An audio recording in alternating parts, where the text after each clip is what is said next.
students, today we are continuing chapter 1 science standard 8. Okay, in our earlier lecture we have studied about irrigation, sources of irrigation. Irrigation मतलब क्या होता है? The supply of water to the crop at regular interval of the time. आप अपने crop को पानी दे रहे हो एक regular interval of the time में, simply उसको बोलते हैं irrigation. अपने field को irrigate करना मतलब आपका जो भी crop है उसको regular interval of time पे पानी supply करो. Okay? फिर मैंने सोर्सेज ऑफ इरिगेशन पढ़ा था. सोर्सेज ऑफ इरिगेशन मतलब कहाँ से इरिगेशन होता है, तो well, tubewell, canal, river, dams. ठीक है, आज अपन है ना मेथड्स ऑफ इरिगेशन पढ़ने वाले. एक होते हैं ट्रेडिशनल मेथड्स ऑफ इरिगेशन और दूसरे modern method of irrigation. Right, तो will begin with traditional method of irrigation. Traditional method जो पुराने जमाने में यूज करते थे या बहुत मैकेनिकल नहीं है, ट्रेडिशनल वे में काम होता है उसमें. ओके, जो ट्रेडिशनल मेथड ऑफ इरिगेशन है उसमें ना जो पानी होता है वो वेल से या तो लेक से कलेक्ट किया जाता है, लेक से लिफ्ट किया जाता है, अलग अलग मेथड से. ट्रेडिशनल मेथड में पानी को वेल से या लेक से उठाया जाता है, लिफ्ट किया जाता है. अलग अलग रीजन में अलग अलग मेथड फॉलो होते हैं. यूजुअली कुएं से या लेक से पानी फील्ड तक लाने के लिए ह्यूमन या तो कैटल का यूज होता है. ये मेथड है ना सस्ता है बहुत, लेकिन सस्ता है लेकिन इतना एफिशिएंट नहीं है. सस्ता तो है, चीप मेथड है ये, लेकिन एफिशिएंट नहीं, इतना अच्छा मेथड नहीं है. पानी का प्रॉपर यूसेज नहीं होता, प्रॉपर पानी सप्लाई नहीं हो पाता. Clear? Upon traditional method of irrigation पढ़े. ट्रेडिशनल सबसे पहले अपन ने इरिगेशन क्या होता है वो समझा, फिर अपन ने समझा सोर्सेस ऑफ इरिगेशन क्या. आप अपन समझ रहे बोला ट्रेडिशनल मेथड ऑफ इरिगेशन, उसका इंट्रोडक्शन दे रही हूँ. बोला ट्रेडिशनल मेथड ऑफ इरिगेशन में जो भी वेल्स होते हैं, जो भी लेक्स होते हैं, उसमें से पानी लेके अपने फील्ड तक पहुंचाया जाता है. और ये फील्ड तक पहुंचाने के लिए कैटल्स और ह्यूमन इन सब का यूज किया जाता है. ये मेथड इज चीप, ये मेथड सस्ती तो लेकिन सस्ती है लेकिन एफिशिएंट नहीं है, इतनी एफिशिएंट नहीं है. क्लियर? बोर्ड पे ध्यान दो. Traditional method of irrigation, water available in well, lakes and canal is lifted up by different method in different region. जो भी वाटर अवेलेबल है वेल में, लेक्स में या तो कैनल में, वो लिफ्ट अप किया जाता है, मतलब वहां से बाहर निकाला जाता है बाय डिफरेंट मेथड, अलग अलग मेथड से इन डिफरेंट रीजन, अलग अलग जगह पे, for taking it to the field. और वहां से उसको अपने फील्ड पे, अपने जो फील्ड है जहाँ पे आपका क्रॉप ग्रो हुआ है वहां ले आ जाता है. Cattle and human are used in the method. In this method, ये मेथड में कैटल या ह्यूमन का उपयोग करते हैं. So this method are cheaper. ये मेथड सस्ते होते हैं बट लेस एफिशिएंट. चीपर तो है लेकिन दे आर लेस एफिशिएंट. तो सिंपली पता, अभी तक अपन ने सिर्फ 2 पॉइंट पढ़े हैं. बोले जो भी वाटर वेल, लेक्स, कैनल में अवेलेबल होता है वो लिफ्ट अप किया जाता है by different method in different region. Cattle और ह्यूमन यूज किए जाते हैं इस प्रोसेस में. मेथड चीपर होते हैं लेकिन कैसे होते हैं, लेस एफिशिएंट. आई होप इतना क्लियर हुआ. इसकी नोट्स पर ना फिर आगे डिस्कस करते हैं.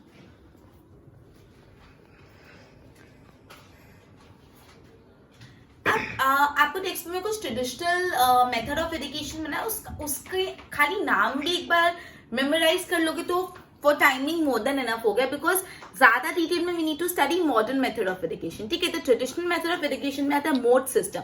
मोड सिस्टम मतलब पुली सिस्टम, पुली से पानी ऊपर लिया जाता है. चेन पंप, ढेकली, राहत, ये 4 सिस्टम्स के नाम बताए ट्रेडिशनल मेथड. इसके खाली नाम मेमोराइज कर दो, no need to go into detail. ठीक है, moat system, chain pump, dhekli और राहत, ये 4 मेथड्स है traditional methods of irrigation. Right, अब ये जो पानी लिफ्ट करने के लिए वेल या कहीं से भी लेक से पंप अटैच होते हैं. पंप के वाया पानी लिफ्ट होता है. और ये पंप किससे चलता है? पंप चलता है electricity, solar energy, biogas, diesel, ये सब चीजें यूज करके उस पंप को चलाया जाता है. सिंपल क्या बोला है, पहले मैंने बोला कि ट्रेडिशनल मेथड ऑफ इरिगेशन कौन से. ट्रेडिशनल मेथड ऑफ इरिगेशन में अपने 4 एग्जांपल देखे. मोड सिस्टम, राहत सिस्टम, ढेकली सिस्टम, चेन पंप सिस्टम. मोड, चेन पंप, राहत, ढेकली. क्लियर?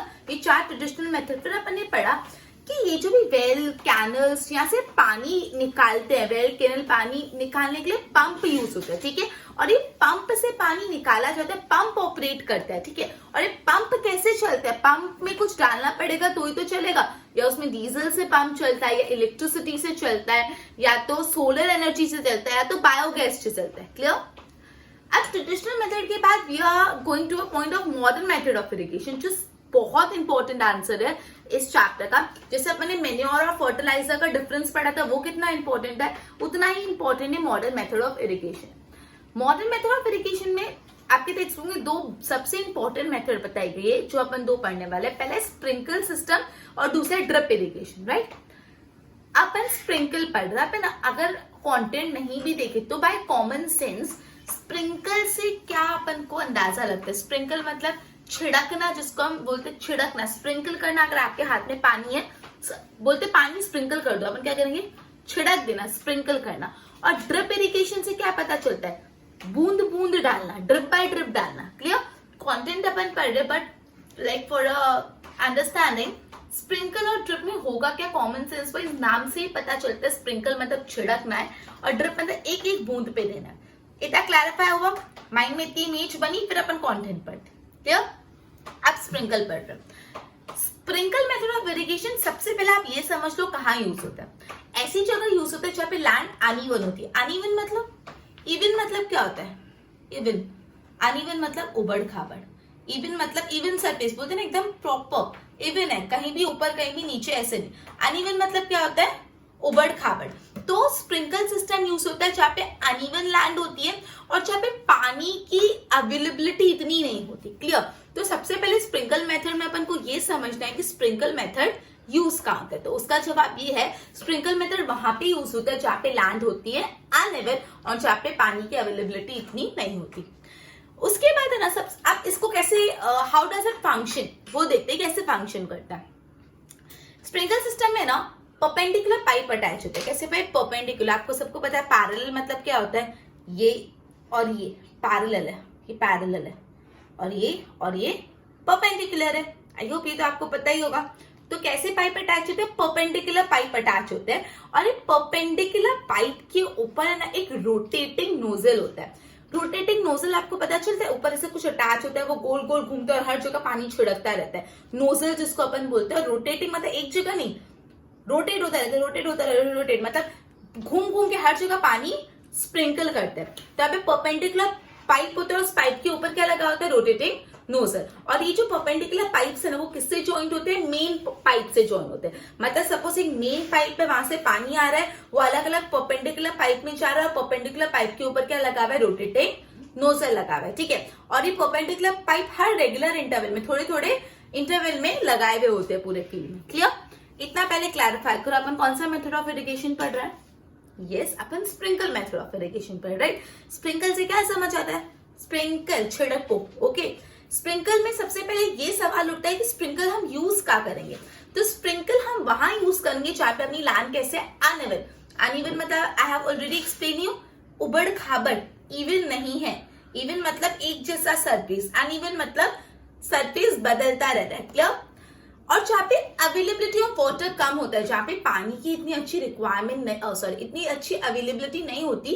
अच्छा, तो अब अपन ये समझते हैं कि स्प्रिंकल सिस्टम में कैसे सेटअप करा जाएगा। तो स्प्रिंकल सिस्टम में परपेंडिकुलर पाइप्स होते हैं, परपेंडिकुलर पाइप्स। ऊपर क्या होता है? ये पाइप के ऊपर एक रोटेटिंग नोजल। रोटेटिंग नोजल मतलब स्थिर नहीं रहता, गोल गोल गोल गोल घूम के पानी छिड़कता रहता है, रोटेटिंग नोजल। और ये परपेंडिकुलर पाइप किससे ज्वाइन होते हैं? मेन पाइप से ज्वाइन होते हैं। और ये जो पाइप है रेगुलर इंटरवल पे अटैच होते हैं। क्लियर? बोल पे ध्यान इतना। ट्रेडिशनल वेज अपन ने पढ़े, मोड सिस्टम जिसको पुली सिस्टम भी बोलते हैं, चेन पंप, धेकली, राहत। ठीक है, ये एक बार नाम लर्न कर देना, but don't go very much into detail for like textual purpose. Pumps are used for lifting water. ये जो भी पानी को लिफ्ट करने के लिए क्या यूज करते हैं? पंप। अगर पूछना चाहे तो ये लोग 1 मार्क में पूछ सकते हैं, dash are use for lifting water. तो सिंपल है, pumps are use for lifting water. ऐसे कंफ्यूजिंग लगेगा लेकिन है एकदम कॉमन सेंस बेस्ड। फिर diesel, biogas, electricity and solar energy is use to run this pump. ये भी अगर पूछना चाहे तो थोड़ा कॉर्नर क्वेश्चन है कि how what are use to run this pump? Diesel, biogas, electricity. अब अपन मॉडर्न मेथड ऑफ इरिगेशन में सबसे पहले पढ़ रहे स्प्रिंकल। कहाँ पे यूज होता है? More useful on uneven land and where sufficient water is not available. कैसे पाइप से अटैच होता है? परपेंडिकुलर पाइप से अटैच होता है, जिसके ऊपर क्या होता है? रोटेटिंग नोजल होता है at the top. Perpendicular pipe से अटैच होता है, ऊपर क्या होता है? Rotating nozzle are join to the main pipe. और ये सब किससे जॉइन होते हैं? मेन पाइप से जॉइन होते हैं एट रेगुलर इंटरवल। क्लियर? एक बार इसके नोट्स बनाओ, then will be discussing further.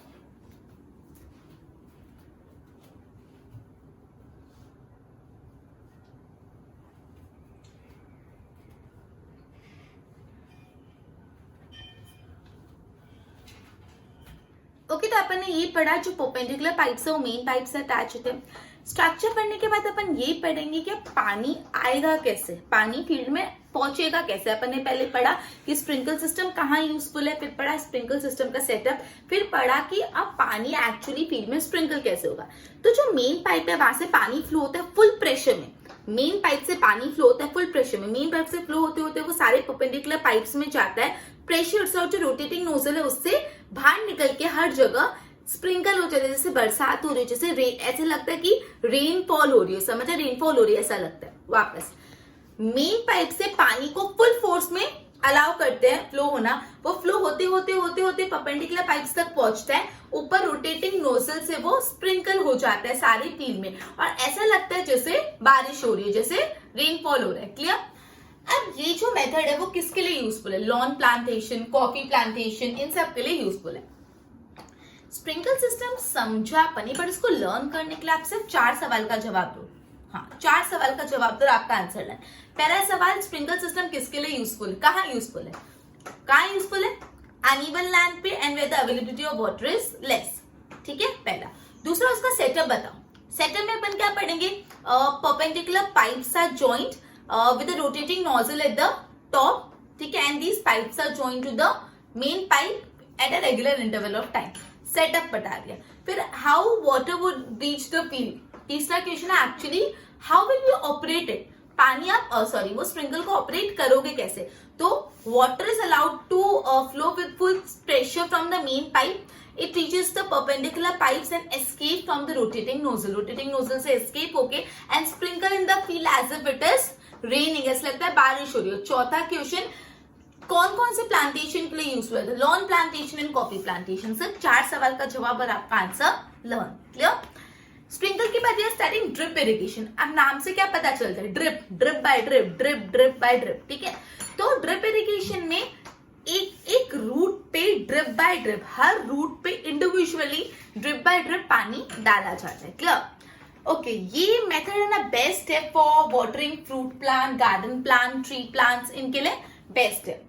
इस मेथड में पानी का वेस्टेज नहीं होता। कैसे? स्प्रिंकल सिस्टम में पानी हर जगह फैल जाता है, तो मे बी जहां पे नहीं वहां पे भी स्प्रिंकल हो गया। लेकिन ड्रिप इरिगेशन में तो एक्जैक्टली रूट्स पे ही पानी डालते हैं, रूट्स के एक्जैक्टली ड्रिप बाय ड्रिप डालते हैं, तो जहां पानी चाहिए वहां ही पानी जाता है, पानी का वेस्टेज नहीं होता। Clear? Last point, it is a boon in a region where the availability of water is poor। ऐसे रीजन जहाँ पे पानी की कमी हो, वहां वैसे रीजन के लिए तो ये बून है। बून मतलब वरदान है ये मेथड, समझा? Drip irrigation. ड्रिप इरिगेशन की भी सिर्फ और सिर्फ 4 पॉइंट, आपका आंसर खत्म। ड्रिप इरिगेशन में ड्रॉप बाय ड्रॉप पानी डाला जाता है एट द रूट्स, रूट्स पे ड्रॉप बाय ड्रॉप पानी डाला जाता है। दूसरा आपको लिखना है कहाँ पे यूजफुल है, किस टाइप के प्लांटेशन के लिए यूजफुल है, फ्रूट प्लांट, गार्डन, ट्री, इन सब के लिए। फिर उसके बाद वाटर बिल्कुल भी वेस्ट नहीं होता, water is not wasted. And fourth point, it is boon for the area where availability of water is low. Simple drip irrigation भी सिंपल और स्प्रिंकल भी सिस्टम। एक बार सम अप कर रही हूँ। स्प्रिंकल में सबसे पहले अपन ने पढ़ रहा है कहाँ यूजफुल है, एनिमल लैंड पे यूजफुल है। फिर जहाँ पे अवेलेबिलिटी ऑफ वाटर अच्छी नहीं है, फिर उसको परपेंडिकुलर पाइप, रोटेटिंग नोजल, पानी फ्लो होता है मेन पाइप से, रोटेटिंग नोजल से स्प्रिंकल होता है, जैसे कि बरसात हो रही है। कहाँ पे यूजफुल है? सॉरी, कौन सी प्लांटेशन के लिए? Lawn plantation, coffee plantation. Answer complete. Yes. फिर ड्रिप इरिगेशन। ड्रिप इरिगेशन में सिंपल क्या बोला? ड्रिप इरिगेशन में ड्रॉप बाय ड्रॉप हर रूट पे पानी डाला जाता है। Tree plantation, garden plantation, fruit plants, इन सब के लिए यूजफुल है। पानी बिल्कुल भी वेस्ट नहीं होता, और ऐसे रीजन जहां पानी की कमी वहां के लिए एक वरदान है, बून है, बूम है। क्लियर? बोर्ड पे ध्यान। When water is allowed to flow from the main pipe में से पानी फ्लो करने जैसे देते हैं under pressure. When water is allowed to flow from the main pipe under pressure with the help of pump, pump की मदद से प्रेशर से मेन पाइप से पानी फ्लो करने देते हैं। It escapade from rotating nozzle, और वो फ्लो होते होते रोटेटिंग नोजल से जाते हुए एस्केप होके फील्ड में चले जाते हैं। It gets sprinkle on the crop as if it is raining, ऐसा लगता है बरसात हो रही है। Useful for the lawn, coffee plantation. ठीक है, sprinkle simple. When water is allowed to flow from the main pipe under pressure with the help of pump, it escaped from rotating nozzle as if it is raining, and useful for drip irrigation. Water falls drop by drop directly near the roots.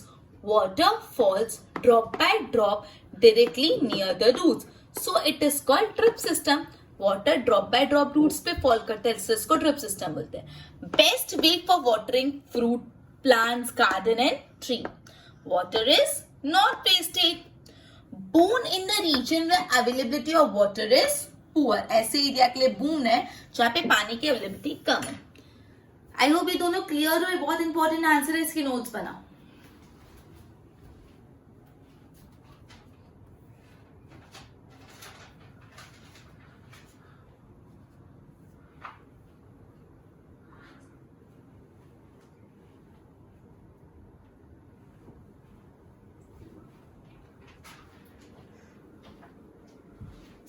Okay, अपना ये जो irrigation का point था complete हुआ. अब अपन पढ़ रहे हैं वीडिंग और वीट से कैसे प्रोटेक्शन मिलता है. तो सबसे पहला बात है वीट का मतलब समझना. वीट क्या होता है? अब बहुत इंपॉर्टेंट है वीट क्या होता है. जो भी मेन आपका क्रॉप होता है उसके साथ है ना कुछ अनडिजायरेबल क्रॉप भी ग्रो होते हैं नेचुरली. आप मेन क्रॉप ग्रो हो रहे हो लेकिन साथ में उसके साथ कोई और क्रॉप भी नेचुरली ग्रो हो रहा है जो काम का नहीं है, जो डेंजरस है, जो हार्मफुल है, उसको बोलते हैं वीड्स. तो जो undesirable plant that naturally grow along with the main crop के साथ नेचुरली कोई अनवांटेड प्लांट अगर ग्रो हो रहा है, अनवांटेड क्रॉप ग्रो हो रहा है तो उसको बोलते हैं वीड्स. क्लियर? और वो नेचुरली ग्रो होता है, ऐसे नहीं कुछ करना पड़ता है. मेन प्लांट के साथ वो नेचुरली ग्रो हो ही रहा है. आपके वीड को हटाना पड़ता है. तो ये वीड को हटाने के प्रोसेस को बोलते हैं weeding. Removal of weed is called weeding. ठीक है, पहले वीड्स किसको बोलते हैं, फिर वीडिंग किसको बोलते हैं. तो वीड्स मतलब वो अनवांटेड प्लांट होते हैं जो मेन क्रॉप के साथ अननेसेसरी ग्रो होते हैं, जिससे मेन क्रॉप को भी डैमेज होता है. ठीक है, तो सिंपल जो unnecessary plants that grow naturally along with the main crop are called weeds, उसको वीड्स बोलते हैं. अब रिमूवल ऑफ वीड्स को रहने नहीं दे सकते, वीड्स को निकालना पड़ेगा, तो रिमूवल ऑफ वीड्स को बोलते हैं वीडिंग. अब सवाल ये उठता है वीड्स को क्यों निकालना? ग्रो होने तो ना फर्क क्या पड़ता है, मेन क्रॉप के साथ और भी एक्स्ट्रा ग्रो हो रहा है. बट तकलीफ है उसमें. क्या तकलीफ है? मेन क्रॉप है, साथ में वीड भी ग्रो हो रहा है, तो अब दोनों के बीच में कंपटीशन, सनलाइट के लिए, वाटर के लिए, न्यूट्रिएंट्स के लिए. अगर सिर्फ एक क्रॉप हो तो पूरी सनलाइट उसको मिले, लेकिन साथ में वीड भी अटैच कर लेंगे तो सनलाइट इसको भी देनी पड़ेगी, इसको भी देनी पड़ेगी, दोनों में सनलाइट बढ़ जाएगी. वाटर अगर मेन क्रॉप है तो वाटर जो भी मेन क्रॉप को अच्छे से मिले, लेकिन अगर वीट भी होगा तो वीट भी वाटर कंज्यूम करेगा. न्यूट्रिएंट्स में अगर मेन क्रॉप ही होता है तो पूरे न्यूट्रिएंट्स मेन क्रॉप को मिल जाते, लेकिन वीट भी है, अनवांटेड क्रॉप भी है, तो उसको भी देना पड़ेगा. तो यही बात है कि वीट से ना कॉम्पीट करते हैं मेन प्लांट के साथ. किस चीज के लिए कॉम्पीट करते हैं? सनलाइट के लिए, वाटर के लिए, न्यूट्रिएंट्स के लिए. तो जो जितना quality of nutrients water main crop को देनी चाहिए वो नहीं मिल पाते और मेन क्रॉप को अल्टीमेटली डैमेज होता है. इसलिए मेन क्रॉप को अगर अच्छे से ग्रो करना है तो वीट को काटना पड़ेगा. दूसरा भी पॉइंट है, ये वीट कभी इतने पॉइजनस हो जाते हैं ना at the time of harvest के ह्यूमन बीइंग और एनिमल के हेल्थ के लिए डेंजरस भी हो जाते हैं. तो दो रीजन है कि वीडिंग करनी ही क्यों है. पहला ये reason, weeds compete with the main crop for nutrients, water, sunlight. और दूसरा ये रीजन है कि weeds can be poisonous for human beings and animal. अब ये वीड्स को कंट्रोल कैसे करते हैं? तो बोला है कि टिलिंग बिफोर सोइंग, बीज बो उससे पहले अगर टिलिंग कर लोगे तो अच्छा मेथड है जिससे आपका वीड्स कम है.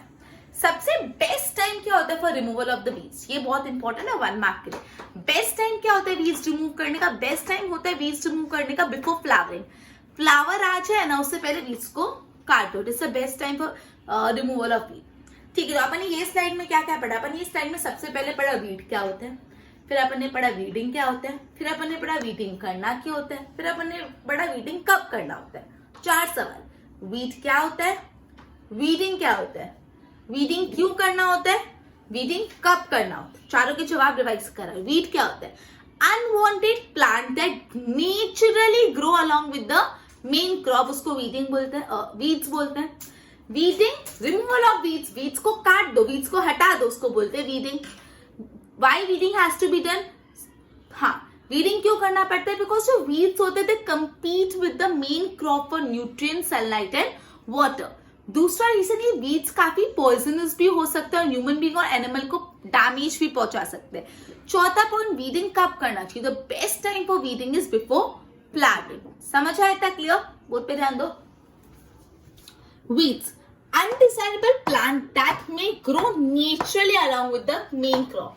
So what is weeds? Undesirable plant that may grow naturally along with the crop. Naturally crop के साथ जो unwanted या undesirable plant है वो grow होते हैं, उसको बोलते हैं weeds. अब removal of weed is called weeding. Weed को हटाने के प्रोसेस को बोलते हैं weeding. Why weeding is necessary? Weeding करनी क्यों है? Because weeds compete with the crop plant for water, sunlight, space and light, and they affect the growth of plant. मतलब वीडिंग इसलिए करना है बिकॉज वो मेन क्रॉप के साथ compete करते हैं for water, nutrients and space, और साथ ही साथ वो मेन प्लांट की ग्रोथ को इफेक्ट भी करते हैं. And even some weeds can interfere during harvesting and it could be poisonous also. Best time for removal of weed is before they produce flower and seeds. Important. Best time for removal of the weeds. Weeds सबसे पहले कब हटा दो? Best time क्या है? Before they produce flower and seeds. Weeds खुद में flower और seeds produce करना चालू करे उससे पहले उनको हटा दो. Best time है for removal of weed. Okay, I hope clear. अपने weeds पढ़ा, weeding पढ़ा, why weeding need to be done और पढ़ा when weeding need to be done. Is it clear? Copy down.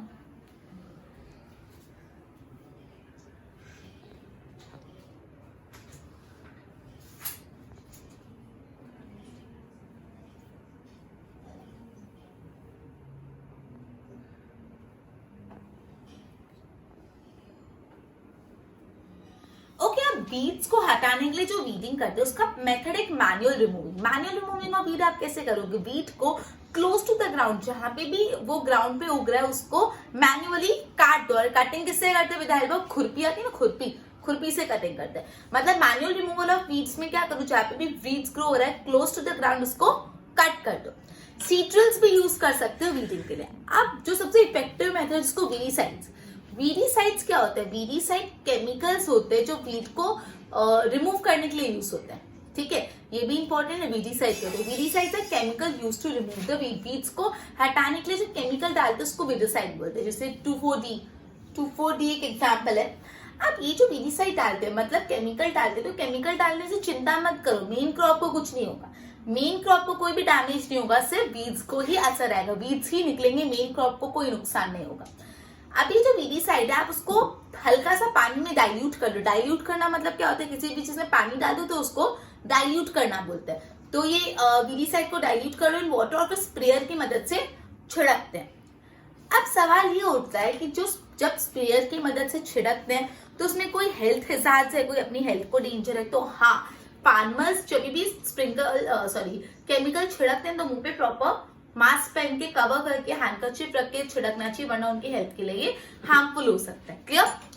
अपन पढ़े वीड्स को कैसे रिमूव करते हैं. मैनुअल मेथड में जहाँ पे भी वीड ग्रो हो रहा है क्लोज टू द ग्राउंड उसको कट कर लो विद द हेल्प ऑफ खुरपी, या तो आप सीड्रिल भी यूज कर सकते हो. फिर आपने वीडीसाइड्स पढ़ा. वीडीसाइड्स बेसिकली क्या होता है? वो केमिकल होते हैं जो वीड को रिमूव करने के लिए यूज होते हैं. जो वीड्स को रिमूव करने के लिए केमिकल्स होते हैं उसको वीडीसाइड बोलते हैं. देखो, वीड क्या होता है? जो अनवांटेड प्लांट ग्रोथ है. वीडिंग क्या होता है? Removal of weed. और वीडीसाइड क्या होता है? Chemicals use for removal of weed. तीनों को मिक्स मत कर देना. वीड अलग है, वीडिंग अलग है, वीडीसाइड्स अलग है. क्लियर? ओके, उसके बाद अपन ने पढ़ा ये जो वीडीसाइड्स है ना वो मेन क्रॉप को डैमेज नहीं कर सकते. अगर ट्रू और फॉल्स में पूछे do weedicides damage the main crop, so false. ये वीडीसाइड को वाटर में डाइल्यूट करो और उसको स्प्रेयर की मदद से स्प्रे करो. अब फार्मर्स जो ये वीडीसाइड स्प्रे करते हैं उनको थोड़ा ध्यान देना चाहिए, वरना उनकी हेल्थ के लिए डेंजरस हो सकता है. प्रॉपर हैंडकरचिप, मास्क या कुछ क्लोथ से कवर करके फिर स्प्रेइंग करो. क्लियर? बोर्ड पे ध्यान. मैन्युअल रिमूवल, अपरूटिंग और cutting them close to ground से उसको काट दो फ्रॉम टाइम टू टाइम. हर थोड़े टाइम में आप अपने फील्ड में आके ग्राउंड से उसको काट दो. This is done with the help of खुरपी. सीड्रिल भी यूज होता है. फिर देखो वीडीसाइड्स क्या होता है? मैंने ऑलरेडी बताया, chemicals use for controlling weeds. Weeds को कंट्रोल करने के लिए जो केमिकल्स यूज होते हैं उसको बोलते हैं weedicide. Example 2,4-D. They do not damage the crop. अब ये वीडीसाइड से क्रॉप को कोई भी नुकसान नहीं होता, क्रॉप को कोई भी डैमेज नहीं होता. डाइल्यूटेड विद वाटर, उसको पानी के साथ थोड़ा डाइल्यूट कर लो, पानी के साथ मिक्स कर लो फिर and spray with the help of sprayer. Do weedicide have harmful effect on person handling the weedicide sprayer? तो ये सवाल है कि वीडीसाइड का हार्मफुल इफेक्ट होता है on the person handling the weedicide sprayer. जो भी इंसान वीडीसाइड स्प्रेयर से स्प्रे कर रहा है क्या उसके हेल्थ पे इफेक्ट है? तो spraying effect the health of the farmer की हेल्थ को इफेक्ट करता है. They should cover the nose and mouth with the help with a piece of cloth during spraying this chemical. ये केमिकल स्प्रे करने के time mouth को और knows को एक कपड़े से कवर कर लो. क्लियर? आई होप इतना क्लियर हुआ. इसके अच्छे से नोट्स बनाओ.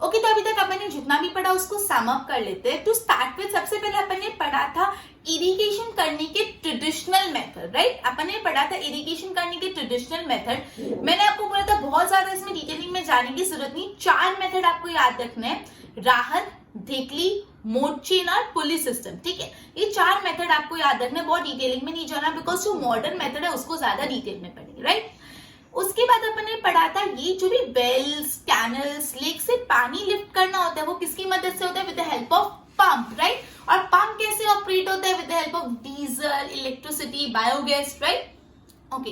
फिर अपन ने पढ़ा था मॉडर्न मेथड ऑफ इरिगेशन. उसमें कितने थे? 2, sprinkle and drip irrigation. Right, sprinkle system में मैंने कहा था तुम 4 सवालों का जवाब दो, आप आंसर लर्न कर पाओगे. सबसे पहले है स्प्रिंकल सिस्टम कहाँ यूज होता है? तो कहाँ यूज होता है? जहाँ पे अनइवन लैंड होती है, इवन नहीं होती, उबड़ खाबड़ लैंड होती है और जहाँ पे अवेलेबिलिटी ऑफ वाटर इतना ज्यादा नहीं होता. उसका सेटअप बताना है सेकंड सवाल में. सेटअप कैसे होता है स्प्रिंकल सिस्टम में? परपेंडिकुलर पाइप्स होते हैं. परपेंडिकुलर मतलब ऐसे परपेंडिकुलर पाइप्स होते हैं. ऊपर क्या होते हैं? Rotating nozzle. रोटेटिंग नोजल जो गोल गोल घूमता है और पानी छिड़कता है, स्प्रिंकल करता है. राइट, और ये जो परपेंडिकुलर पाइप्स होते हैं वो मेन पाइप से ज्वाइंट होते हैं. अब ऑपरेट कैसे करता है? तो जो भी मेन पाइप है उससे पानी फुल फ्लो में पास होगा, फ्लो होगा और रोटेटिंग नोजल से एस्केप करके पूरे के पूरे में फील्ड में स्प्रिंकल हो जाएगा as if it is raining. Clear? उसके बाद अपन ने ड्रिप इरिगेशन पढ़ा था. ड्रिप मतलब बूंद, ड्रिप बाय ड्रिप. तो ड्रिप इरिगेशन में आपको रूट्स के नजदीक ड्रिप बाय ड्रिप पानी का सप्लाई करना होता है. ये ऐसे एरिया में बूंद है जहाँ पे पानी की कमी होती है. क्लियर? नेक्स्ट अपन ने वीड्स के बारे में पढ़ा था. वीड्स क्या होते हैं? वीड्स मतलब अनवांटेड प्लांट जो मेन प्लांट के साथ ग्रो हो जाते हैं. वीडिंग क्या होता है? अनवांटेड प्लांट को निकाल दो. Removal of weed is called weeding. ठीक है, अब नेक्स्ट सवाल था वीडिंग करनी क्यों होती है? अब अगर 2 क्रॉप एक साथ है, एक का जब काम ही नहीं है तो वो उससे कम्पीट करेगा ना for sunlight, space, water, nutrition. तो उसको हटा दो जिससे पूरा एक क्रॉप को ही फोकस हो पाए, सारे न्यूट्रिएंट्स, वाटर उसको मिल पाए. राइट, फिर मैंने पढ़ा था वीडीसाइड. वीडीसाइड्स क्या होते हैं? वीडीसाइड्स वैसे केमिकल्स होते हैं जो वीड्स को कंट्रोल करने में मदद करते हैं, जैसे 2,4-D. राइट, फिर बोला था वीडीसाइड से मेन क्रॉप को कोई भी डैमेज नहीं होता. उसको पानी के साथ डाइल्यूट कर दो और स्प्रेयर से स्प्रे करो. फार्मर को स्प्रेयर से स्प्रे करने के टाइम पेस्ट को प्रॉपर क्लोथ से कवर करना पड़ता है, वरना वो केमिकल फार्मर की हेल्थ के लिए डेंजरस होते हैं. आई होप इतना क्लियर हुआ. आज का लेक्चर अपना यही कंप्लीट होता है. एक बार ये नोट्स बना लो, इसको देख के नोट्स बना लो.